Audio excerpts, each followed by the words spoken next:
So hello guys, welcome back to another video. कैसे हैं आप सब? I hope you all are doing absolutely fine. आज है संडे 7 दिसंबर 2025 और आज हम जा रहे हैं अपनी महबूबा की सेकंड सर्विस करवाने। जब से मैं स्पीति से आया था तब से इसकी सर्विस ड्यू थी। स्पीति से जब मैं आया था तब अराउंड 5900 किलोमीटर बाइक चली थी और अभी हो गए हैं ऑलमोस्ट 6500 किलोमीटर। यार ड्यू था सर्विस, टाइम नहीं मिल पा रहा था, बट आज फाइनली हम जा रहे हैं, अच्छे से सर्विस करवाना है। जो थोड़े थोड़े इश्यूज आ रहे हैं कि हल्का सा ना वाइब्रेशन पिछले 300-400 किलोमीटर में ज़्यादा होने लगा है। ऑयल चेंज करने के बाद, सर्विस होने के बाद थोड़ा सही हो जाएगा। उसके बाद अगर हम एक बात करें तो रेडिएटर के पास से ना, जो हमारा राइट वाला क्रैश गार्ड है, उसके आसपास से कहीं से बजिंग का साउंड आ रहा है। एक बार तो क्रैश गार्ड का नट ढीला हो गया था तो वो मैंने टाइट करवा लिया था, बट अभी भी कुछ ना कुछ आ रहा है, तो देखते हैं। एंड सेकंड सर्विस में थोड़ी ज़्यादा चीज़ें होंगी। ऑयल वगैरह तो चेंज होगा ही होगा, साथ में एयर फिल्टर होगा, ब्रेक पैड होंगे आगे पीछे दोनों के, और कूलेंट वगैरह टॉप अप होगा। हाँ, एक जो मेजर इशू मैं फेस कर ही रहा हूँ जब से बाइक ली है वो है इसका फ्रंट ब्रेक। देखो ऐसे ब्रेक लगाना है ना, आपको दिख नहीं पाएगा। जैसे ही मैं फ्रंट ब्रेक पुल करता हूँ तो ब्रेक ना ऐसे ऐसे ऐसे ऐसे होता है। मतलब जैसे ये लीवर है, लीवर को अगर मैं प्रेस कर रहा हूँ तो वो ऐसे ऐसे ऐसे ऐसे हो रहा है। ये क्यों हो रहा है? पहली चीज़ हो सकता है ब्रेक जो कैलिबर है, डिस्क कैलिबर, उसमें कुछ इशू हो। सेकंड, डिस्क प्लेट बेंड हो थोड़ा, उसकी वजह से भी थोड़ा सा लीवर ऐसा बहकता टाइप का है। जब तक वो सही नहीं होगा तब तक मज़ा नहीं आएगी। मज़ा क्या नहीं आएगी, मैं पूरा स्पीति ट्रिप ऐसी होके आ गया भाई। फ्रंट ब्रेक सही से नहीं था, मतलब लगता है ब्रेक ऐसे नहीं है, देखो ये ब्रेक लग जाएगा लेकिन ऐसा लगता है कि ब्रेक छूट रहा है बार बार, तो उसको टाइट दबाना पड़ता है। एक ये इशू है, इसको कैसे भी करके सही करवाना है यार। जब से मैंने लिया 6500 किलोमीटर चला ली है बाइक और अभी तक मैं ऐसे ही चला रहा हूँ। ये मेरी भी गलती थी, मुझे लगा कोई थोड़ा मोड़ा इशू होगा, करवा लेंगे यार। और घर से ना सर्विस सेंटर बड़ा पास ही है यार मेरे। देखो पूरे 6500 किलोमीटर हो गए अभी। ये आ गया हमारा सर्विस सेंटर।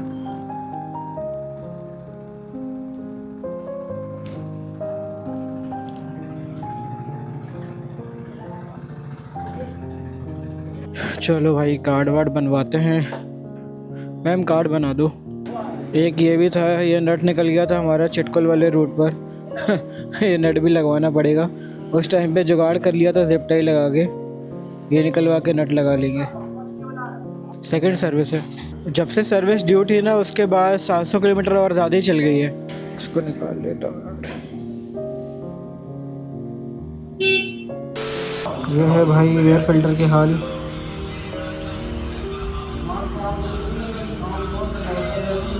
ये था भाई फ्रंट वाले डिस्क पैड, देख सकते हो पूरे किसे हैं। डिस्क प्लेट भी चेंज हो गई है और डिस्क पैड भी चेंज हुआ है। ये एक साइड का है, ये वाला तो पूरे ही घिस गया, खत्म।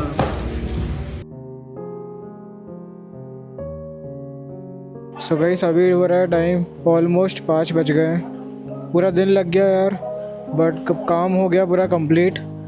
बहुत सारी चीज़ें हुई हैं, अभी हमको बिल नहीं मिला है, तो चलो आपको आगे चल के बताता हूँ कि क्या क्या चीज़ें हुई हैं और हमको बिल क्यों नहीं मिला।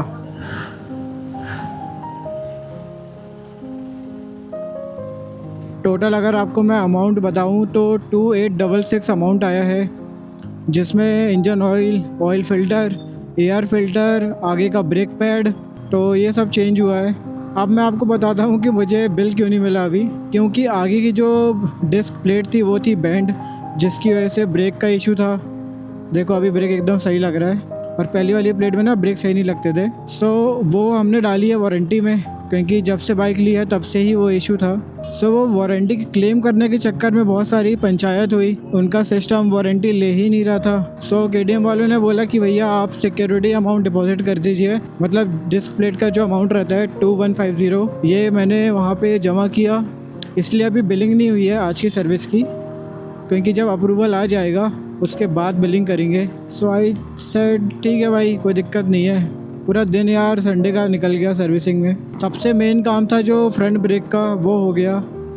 फ़िलहाल तो पैसे दिए हैं इसके, बट वो हमको रिफ़ंड मिल जाएगा। एक ज़रूरी बात कि जब सर्विस ड्यू हो जाती है तो बहुत ज़्यादा टाइम मत लगाया करो, सर्विस करवा लिया करो। अब मैंने अपनी ऑलमोस्ट 700 किलोमीटर ऊपर चला ली है सर्विस ड्यू जब से आने लगा था, और वाइब्रेशंस भी काफ़ी कम हो गए हैं। मतलब जो नॉर्मल वाइब्रेशन है बस वही आ रहे हैं। अभी क्या हो रहा था कि एक ना बजीनस का साउंड भी आ रहा था क्रैश गार्ड के आसपास से, वो भी सही हो गया, वो भी नहीं आ रहा अब।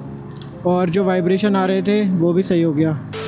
सो गाइस, आज है 21 दिसंबर और हमारी बाइक की जो सेकंड सर्विस हुई थी वो हुई थी 7 दिसंबर को। मतलब 2 हफ्ते पूरे हो चुके हैं बाइक को सर्विस किए, और ये वीडियो थोड़ा लेट आ रहा है। वीडियो लेट आने की वजह यह है कि हमको बिल नहीं मिल पाया था।